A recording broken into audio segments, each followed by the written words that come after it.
ରାତି ପାଇଲେ ହେବ ଅଯୋଧ୍ୟାରେ ରାମ ମନ୍ଦିର ପ୍ରତିଷ୍ଠା। ରାମ ମନ୍ଦିର ପ୍ରତିଷ୍ଠାରେ ସାରା ଦେଶ ଉତ୍ସବ ମୁଖର ରହିଛି। ଏହି ଅବସରରେ ବ୍ରହ୍ମପୁରର ଜଣେ ଶିଳ୍ପୀ ରହିଛନ୍ତି। ସେ ଅତି କ୍ଷୁଦ୍ର ଭାବରେ ରାମଙ୍କର ପ୍ରତିମୂର୍ତ୍ତି ସହିତ ରାମ ମନ୍ଦିର ମଧ୍ୟ ନିର୍ମାଣ କରିଛନ୍ତି। ଆମ ପାଖରେ ଅଛନ୍ତି ସତ୍ୟ ମହାରଣା, ଯିଏକି ବାଲୁକା ଶିଳ୍ପୀ, ଜାତୀୟ ଓ ଆନ୍ତର୍ଜାତିକ ସ୍ତରରେ ମଧ୍ୟ ସୁନାମ ଅର୍ଜନ କରିଛନ୍ତି। ତାଙ୍କ ସହିତ ଆମେ ସିଧାସଳଖ ଆଲୋଚନା କରିପାରିବା। ଓଡ଼ିଶା ଭାସ୍କରକୁ ସ୍ୱାଗତ କରୁଛି। ଯେଭଳି ଭାବରେ ରାତି ପାଇଲେ ହେବ ରାମଲାଲାଙ୍କ ପ୍ରାଣ ପ୍ରତିଷ୍ଠା, ସେହି ରାମ ମନ୍ଦିର ମଧ୍ୟ ପ୍ରତିଷ୍ଠା ହେବ। ସାରା ଦେଶ ଉତ୍ସବ ମୁଖର ରହିଛି। ଏହି ଅବସରରେ ଆପଣ ଯେଉଁ କାରୁକାର୍ଯ୍ୟ କରିଛନ୍ତି, କେଉଁଥିରେ କରିଛନ୍ତି, ତାର ଉଚ୍ଚତା, ଓସାର ଆଉ କେତେ ଦିନ ଲାଗିଥିଲା? ଦେଖନ୍ତୁ, ପ୍ରଥମେ ସମସ୍ତଙ୍କୁ ନମସ୍କାର। ଆଉ ସାରା ଦେଶରେ ଗୋଟିଏ ନାମ, ଜୟ ଶ୍ରୀରାମ। ତ ଏହି ଅବସରରେ ମୁଁ ବି ସେଇ ରାମ ନାମରେ ମୁଁ ବି ମାନେ ସେ ଭିତରେ ଅଂଶଗ୍ରହଣ କରିଛି ଏବଂ ଯାଇକି ରାମଲାଲାଙ୍କର ମନ୍ଦିର ପ୍ରତିଷ୍ଠା ହେଉଛି। ତ ମୁଁ ବିଶ୍ୱର ସବୁଠୁ ଛୋଟ ରାମଙ୍କର ମନ୍ଦିର ବନେଇଛି, ଯାହାକି କାଠରେ ବନେଇଛି। ଆଉ ଏଇଭଳି 4ଟି ମୁଁ ମନ୍ଦିର ବନେଇଛି, କାଠ, ପଥର, ଚକପିସ୍ ଏବଂ ପଥର। ତ ମୋର ଯେଉଁ କାଠରେ ଅଛି ସବୁଠୁ ଛୋଟ, ଯେଉଁଟାକି 2 cm ଉଚ୍ଚତା ଅଛି, ଓସାର ଅଛି 1 cm ଏବଂ କାଠ ଇଏ ରାମଲାଲାଙ୍କ ମୂର୍ତ୍ତି ବି କରିଛି। ରାମଲାଲାଙ୍କ ମୂର୍ତ୍ତିର ବି ଉଚ୍ଚତା ଅଛି 4 cm, ଓସାର ଅଛି 1.5 cm, ଯେଉଁଟାକି ବାଲରାମଙ୍କର ବି ମୂର୍ତ୍ତି ବନେଇଛି। ତ ବନାଇବା ବହୁତ ଖୁସି ଲାଗୁଛି, ଯେହେତୁ ଏ ରାମଲାଲା ଆମର ବାବା ମଧ୍ୟ ଭକ୍ତ ଜଣେ ଥିଲେ ଏବଂ ସେ ଯେଉଁ ସମୟରେ ଅଯୋଧ୍ୟାରେ ଯେଉଁ ଲାଠିଚାର୍ଜ, ସେ ସମୟରେ ଆମର ଶିଶିର କୁମାର ଦାସ ଦାଦା ବି ଯାଇଥିଲେ, ସେମାନେ ମାଡ଼ ଖାଇ ଜେଲ୍ ବି ଯାଇଥିଲେ। ତ ସେମାନଙ୍କର ଖୁସି ଅନୁଭୂତି ଆମକୁ ଆହୁରି ଉତ୍ସାହିତ କରିଥିଲା। ତ ବହୁତ ନିଜକୁ ବହୁତ ଖୁସି ଲାଗୁଛି।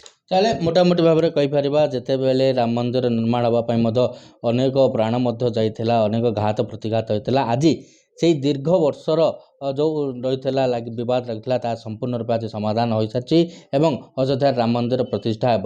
ଏ ଯେଉଁ ସୂକ୍ଷ୍ମ କାରୁକାର୍ଯ୍ୟ କରୁଛନ୍ତି, ଚିନ୍ତାଧାରା କେମିତି ଆସିଲା ଆଉ କେତେ ସମୟ ଲାଗିଥିଲା? ଏ ଯେଉଁ କେଉଁ ସମୟରେ ଏହାକୁ କରିଥିଲେ?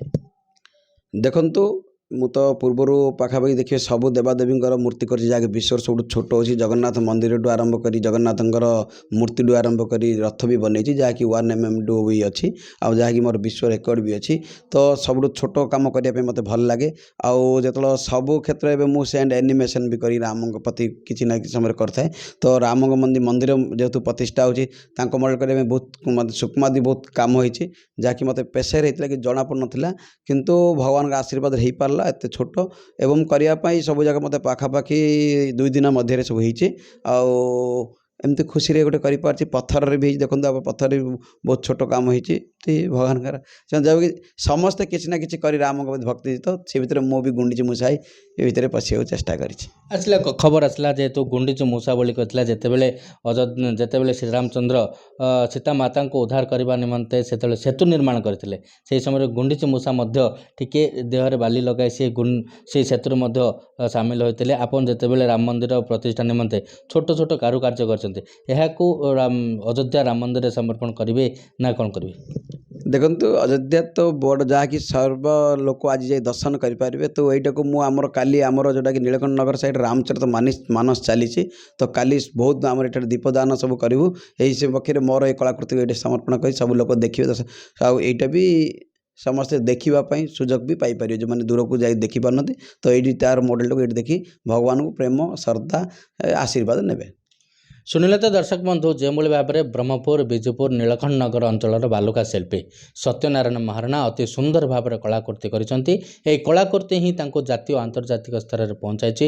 ଅନେକ ରେକର୍ଡ଼ର ମଧ୍ୟ ଅଧିକାରୀ ହୋଇପାରିଛନ୍ତି। ଅଯୋଧ୍ୟାକୁ ନ ଗଲେ କ'ଣ ହେବ? ବ୍ରହ୍ମପୁରରେ ମଧ୍ୟ ରାମଚରିତ ମାନସ ଚାଲିଛି, ସେ ରାମଚରିତ ମାନସରେ ଏହାକୁ ମଧ୍ୟ ସମର୍ପଣ କରିବେ ବୋଲି ମଧ୍ୟ କୁହାଯାଇଛି। ଯେହେତୁ ଗୁଣ୍ଡିଚି ମୂଷା ଭଳି ସେ ଗୋଟେ ଛୋଟିଆ କାର୍ଯ୍ୟଟେ ମଧ୍ୟ କରିଛନ୍ତି, ଅତି ସୂକ୍ଷ୍ମ କାରୁକାର୍ଯ୍ୟ ମଧ୍ୟ କରିଛନ୍ତି। ଏହି କାର୍ଯ୍ୟ କରିବା ପାଇଁ ମଧ୍ୟ ତାଙ୍କୁ ପାଖାପାଖି 2 ରୁ 3 ଦିନ ମଧ୍ୟ ଲାଗିଥିଲା। ବ୍ରହ୍ମପୁରରୁ କ୍ୟାମେରା ପର୍ସନ ପ୍ରଶାନ୍ତ ପ୍ରତିନିଧିଙ୍କ ସହ କିରଣ କୁମାର ମିଶ୍ର, ଓଡ଼ିଶା ଭାସ୍କର।